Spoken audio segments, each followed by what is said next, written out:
Baik teman-teman semua, dimanapun kalian berada dalam video ini, sekarang saya sedang berada dengan saudara kita yang dalam hidupnya pernah mengalami sebuah pembulian, kasus pembulian. Dengan saudara, saya ingin bertanya, apakah saudara ini pernah merasakan pembulian dan apakah Anda bisa menceritakan bagaimana pembulian itu terjadi dalam kehidupan Anda?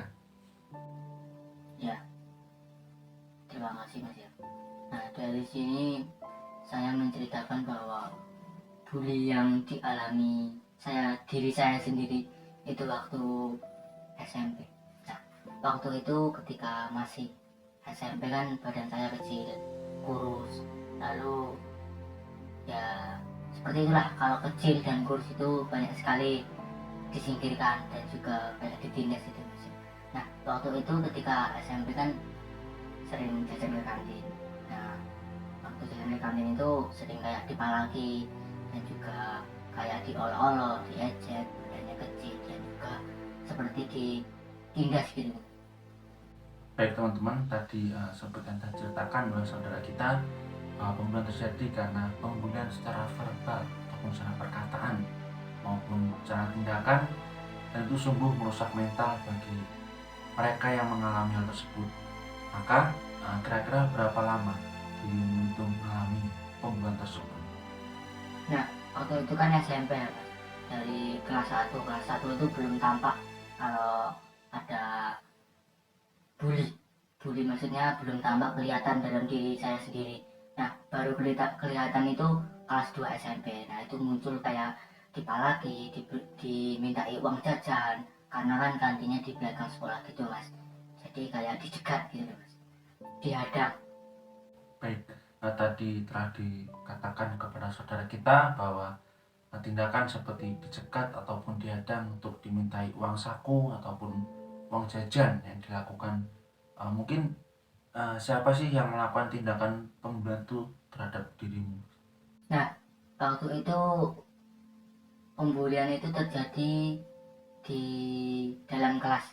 Nah, di dalam kelas kan ada laki-laki yang berbadan besar. Nah, berbadan besar itu kayak pokoknya paling berkuasa di situ. Nah, paling berkuasa itu menjadi dia itu pemenangnya, Mas. Pemenangnya dalam kelas tersebut. Dan orang-orang yang lain pun merasakan bahwa dia itu yang bully. Seperti itu, Mas. Kayak diintimidasi. Pokoknya dia itu paling yang berkuasa di kelas itu. Seperti itu, Mas. Baik, seperti yang dijelaskan oleh teman kita, saudara kita, bahwa seseorang yang merasa dirinya itu besar, memiliki kuasa, itu yang sungguh memiliki pengaruh, dan juga itu hal mendorong mungkin orang melakukan pembulian. Menurut dirimu sendiri itu apa sih latar belakang, kira-kira pemikiranmu melatar belakangi orang itu melakukan sebuah pembulian itu apa menurutmu? Nah, latar belakang dari dia itu yang pertama karena mungkin dia tidak dikasih uang saku sama orang tuanya. Lalu yang kedua karena kurangnya perhatian dari orang tua sendiri. Jadi dalam pribadi dia itu kayak seperti ingin ingin jajan namun tidak punya uang, sehingga dia merampas orang lain dan juga menghakimi orang lain, mengintimidasi orang lain. Jadi seperti itu teman-teman, seperti apa yang kita lakukan dan juga kita terima dari pengalaman saudara kita, bahwa sebetulnya adalah peran orang tua yang sungguh berpengaruh dalam kehidupan seseorang untuk melakukan hal tersebut ataupun tidak. Dari segi orang tua, jika orang tua memiliki perhatian, bagaimana anak sendiri diperhatikan, kayak semisal diberi uang saku dan juga diberikan sebuah arahan yang penting dalam kehidupan, maka anak akan membentuk kepribadian yang baik dalam hal itu. Kalau dirimu sendiri saat terjadi pembulian tersebut, apakah dirimu sendiri itu pernah mencari perlindungan kepada orang lain ataupun kepada teman yang lain seperti itu? Tentunya pada waktu itu ada perlindungan dan juga ada meminta bantuan dari orang lain. Tapi nampaknya karena orang tersebut berbadan besar dan juga kasar, istilah Jawanya, jadi ya percuma, mau minta tolong sama siapapun ya percuma. Baik, seperti itu. Jadi memang kepercumaan yang sungguh membuat orang berpikir bahwa jika aku merasa pembulian itu terjadi pada diriku, kemanakah aku harus mencari perlindungan tersebut? Lalu apakah dengan bullying ini sungguh mempengaruhi pola kehidupan dirimu pada saat waktu kamu mendapatkan hal tersebut? Ya, tentunya sangat berpengaruh ya, terutama dalam proses belajar mengajar di dalam kelas. Nah, itu sangat berpengaruh ketika belajar, bahwanya dia itu kayak mengintimidasi juga di dalam kelas, sehingga mengganggu ketika belajar di kelas atau ketika jam istirahat. Seperti itu. Apakah pembulian ini mempengaruhi relasimu juga kepada teman-teman yang lain? Nah, tentunya sangat mempengaruhi ya, terutama teman-teman yang ada di sekitar di kelas itu juga sangat mempengaruhi. Bahwa si pembuli itu bukan hanya membuli saya sendiri, tetapi mereka yang ada di kelas yang berbadan kecil, berbadan pendek, dan juga kurus.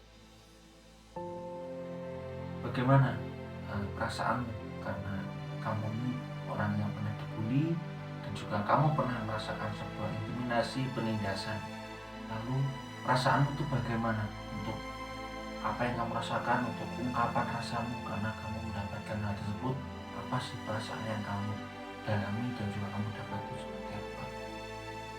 Nah, perasaan saya tentunya ingin membalas ya, dari si pembuli itu ingin membalas dan ingin seperti berkelahi. Tetapi namun dilihat dari faktor lain, bahwa ketika di dalam sekolah tentunya ada aturan-aturan khusus yang terikat di dalamnya bahwa tidak boleh berkelahi. Namun ada sisi lain yang saya ingin bertindak untuk menghakimi, menghantam, dan juga berkelahi dengan si pembuli itu. Namun juga bahwa ada aturan seperti itu, ya saya bisa apa? Cuman hanya bisa menuruti dia.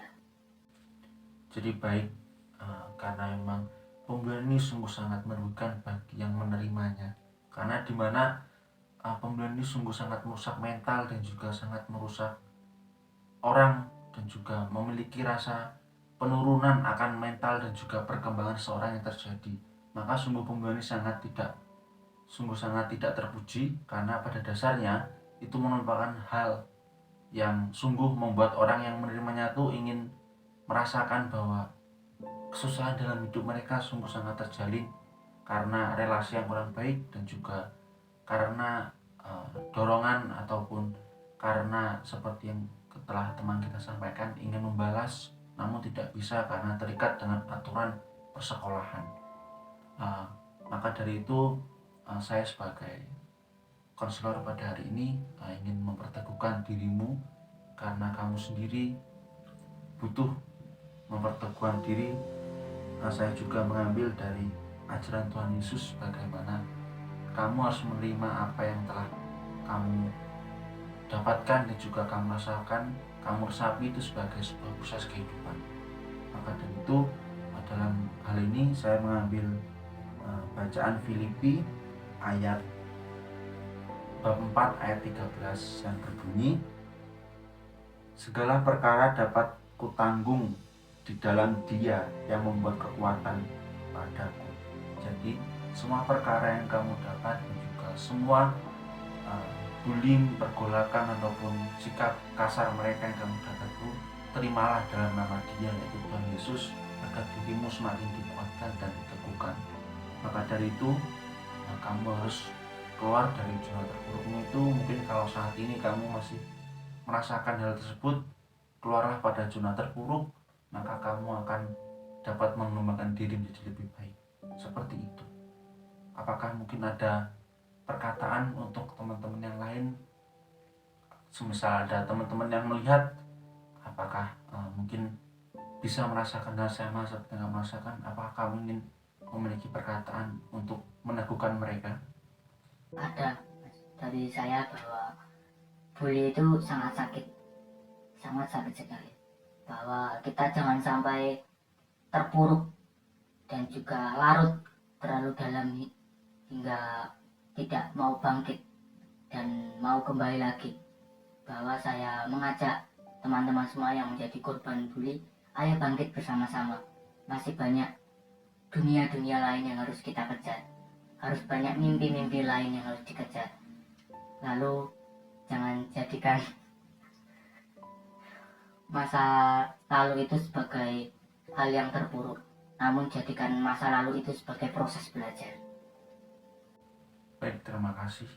Nah, maka dari itu melalui sharing ini kami berterima kasih, dan juga untuk teman-teman semua melihat, semoga kalian dapat belajar dan juga dapat memperteguh diri kalian jika kalian berada dalam posisi pembulian ini. Terima kasih dan juga sampai bertemu lagi.